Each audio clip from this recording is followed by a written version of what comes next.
안녕하세요. 공시봤습니다.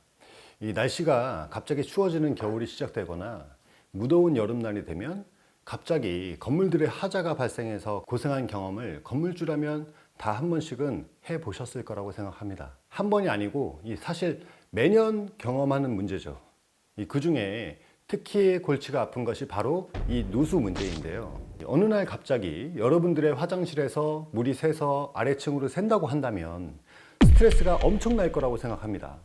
그러면 여기저기 알아보고 업자를 불러서 수리를 해야 되고 그 수리 비용이 또 만만치 않게 나오기 때문인데요. 자, 오늘은 그런 어려움을 정말 확실히 해소할 수 있도록 최선을 다해서 설명해 보겠습니다.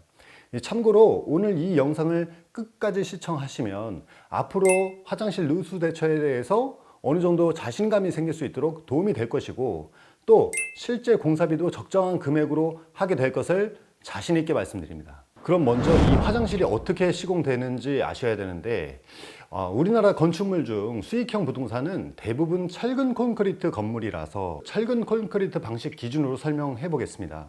이 건물의 모양, 그러니까 이 골조를 만들 때 철근을 배근하고 거푸집을 대서 콘크리트를 타설하죠.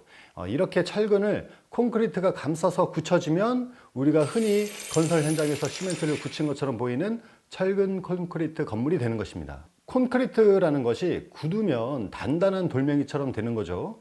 화장실도 이런 식으로 지어집니다. 이 철근 콘크리트로 바닥, 즉 슬라브도 깔고 벽체도 만듭니다. 이 과정에서 화장실 바닥에는 플라스틱 배관을 삽입하는데, 이 배관의 역할은 다들 아시는 것처럼 변기, 세면대 등의 오수와 하수를 처리하기 위한 것이죠. 오수는 똥물, 하수는 세수하거나 샤워하면서 사용되는 물을 말합니다. 이 나중에 수도 배관도 그렇게 들어옵니다. 어쨌든 콘크리트와 플라스틱 배관은 구조상 일체가 되지 않으니까 두 연결 접점에서 방수가 되지 않으리라는 것은 어렵지 않게 짐작하실 겁니다. 또한 골조를 만든다는 것은 철근에 콘크리트를 부어서 굳혀서 만드는 것인데, 이 콘크리트가 크랙이 가지만 않으면 방수는 됩니다. 하지만 단단한 콘크리트는 유연성이 없기 때문에 수축 팽창의 과정 중에서 반드시 크랙이 가게 되어 있습니다. 이 크랙이 생기고 그 틈에 물이 들어오면 반대편으로 물이 빠져나오게 되는 누수가 생기는 겁니다. 그래서 방수 공사를 하는 거죠. 지금부터가 매우 중요하니까 집중해 주세요. 이 원리를 알게 되면 누수에 대해서 꽤 쉽게 대처를 할 수 있게 됩니다.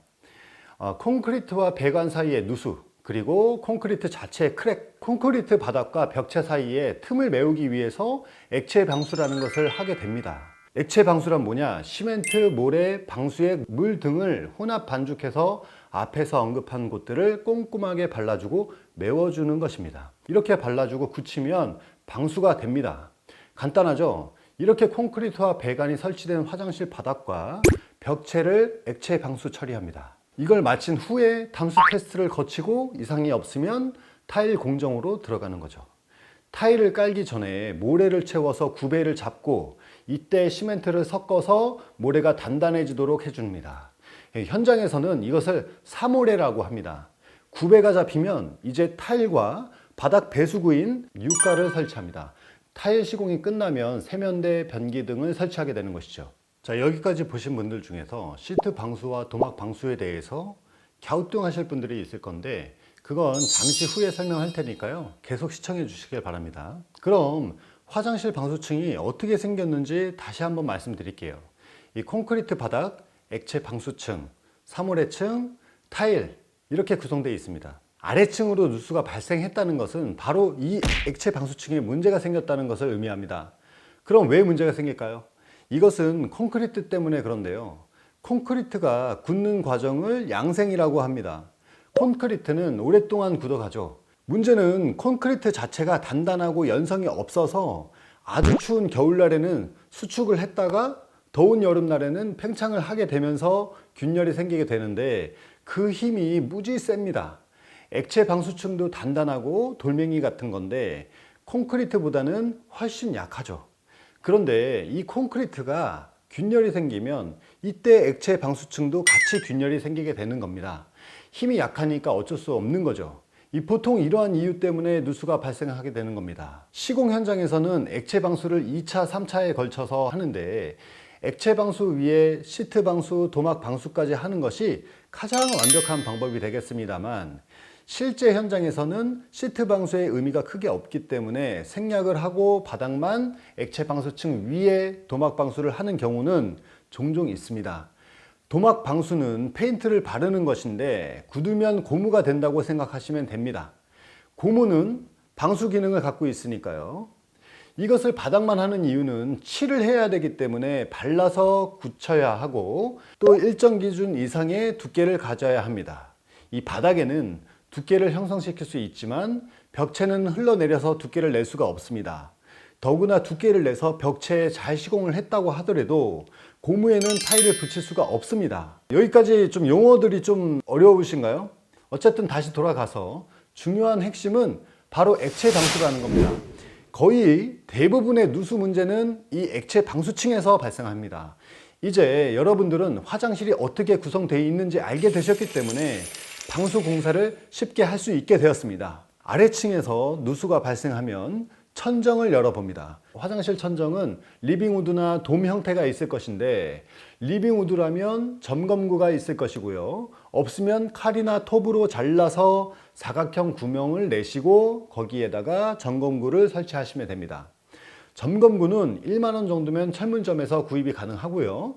돔 천정이면 그냥 열면 되겠죠. 천정을 살펴보시고 빛을 쏴서 어디서 물이 떨어지는지 확인하시면 됩니다. 배관을 타고 흐르는지, 콘크리트 크랙 사이로 물이 떨어지는지 잘 살펴보시면 어느 부위에 누수가 생겼는지 예측을 할 수 있는 겁니다. 가장 흔하게 배관과 콘크리트의 접점, 즉 배수구가 있는 유가 부분, 변기 오수 배관 부위, 벽체와 바닥이 만나는 부위가 확률적으로 누수 빈도가 가장 많습니다.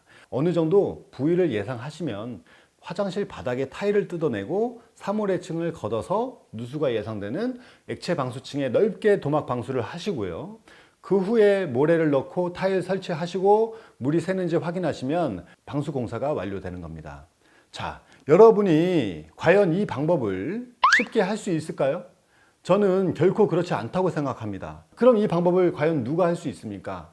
송충이는 솔잎을 먹고 사는 것처럼 방수공사하는 업체나 사람이 해야 되겠죠.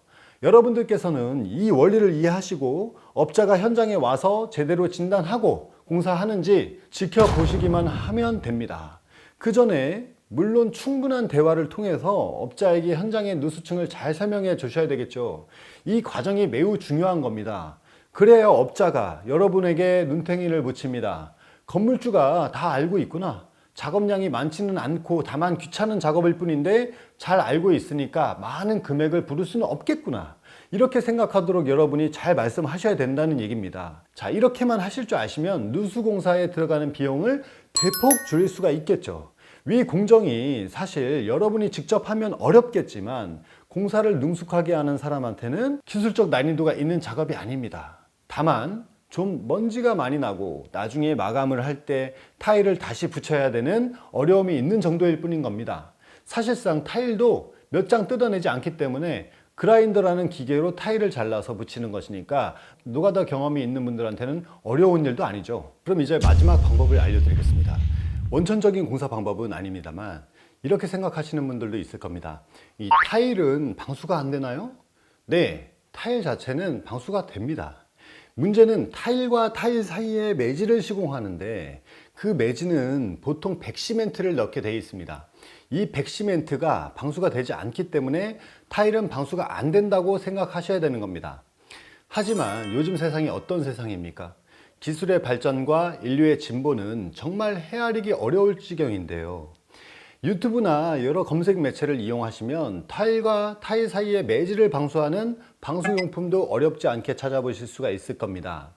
이것을 이용하면 정말 저렴하게 방수가 가능하겠죠. 그럼 오늘 왜 처음부터 이 방법을 얘기 안 했냐라고 또 말씀하실 수 있습니다. 자, 여러분, 이 근본 원리를 알고 있어야 여러 변수가 생겼을 때 대처를 할 수가 있기 때문에 그런 겁니다. 물이 샌다고 너무 겁먹지 마시고 원리를 알면 모든 문제를 해결하실 수가 있으니까 용기와 힘과 지혜를 내서 문제를 해결해 가시는 건물주 여러분들이 되시기를 부탁드리면서 오늘 영상은 여기까지 하겠습니다. 오늘 영상이 도움이 되셨다면 좋아요 한번 부탁드리겠습니다. 감사합니다. 공식버스였습니다. 있습니다.